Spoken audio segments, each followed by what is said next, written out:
degmo xeebeedka Hobyo waxaa maanta laga daafuray mashruuca dhismaha golaha deegaanka ee degmada Hobyo waxaana daafurkiisa ka qayb galay qaybaha kala duwan ee bulshada ku dhaqan degmada Hobyo iyo mas'uuliyiin ka socota Galmudug. Mashruucan waxaa fulintiisa iska kaashanaya wasaaradda arrimaha gudaha Galmudug iyo maamulka degmada Hobyo iyo waliba hay'adda CBD. ugu horeyn waxaa kulanka daafuray agaasimaha guud ee wasaaradda arrimaha gudaha dowlad goboleedka Galmudug Warsama Faarax Cabdi waxa uu ka waramay dadaalka wasaaraddu ay ugu jirto in degmooyinka dowlad goboleedka Galmudug laga hirgeliyo golo deegaan. waxa marka saddex nooc ah wacyigelinta ayaa saddex nooc ah wacyigelintan waxay socon doontaa haddii aan la idmo muddo 2 bilood ilaa 3 bilood ku dhawaad ah waxaana looga hadli doonaa sidii dadka loo fahamsiin lahaa macnaha maamulku uu yahay. waxaan aad ugu faraxsanahay in maamulka la dhisi doono ay yihiin maamul aad idinku dhisanaysaan wasaaradda arrimaha gudaha maamulka degmada iyo bulshada qaybaheeda kala duwan baa maamulka dhisi doona. hay'adan CBD la dhaho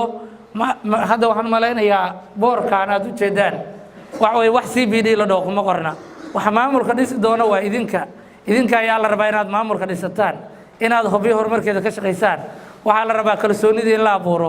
in dadka la isdhex galaa loo baahan nabadda in laga shaqeeyo. waxaan rajaynaynaa haddii alla idmo maamulka meesha laga dhisi doono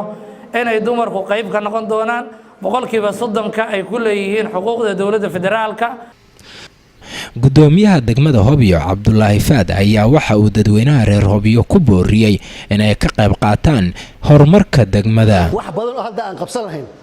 ayaa noo qabsoomi doon golaha deegaanka markale laakiin inta laga gaaray howlaha ka horeeya maxay howlaha ka horeeya waxa ka horeeya barnaamijyada shirada ka horeeya dhalinyarada la wacyi geliyo dadka la heshiisiyo qabaa'ilka la heshiisiyo qabiil lagu wada hadlo walaalihi maxaa ka qaldan walaalihi maxaan ka hadlay walaalo waa iscafin war qabiilka meesha kaba bixin oo qabiilka u sameysana laakiin waxa la rabaa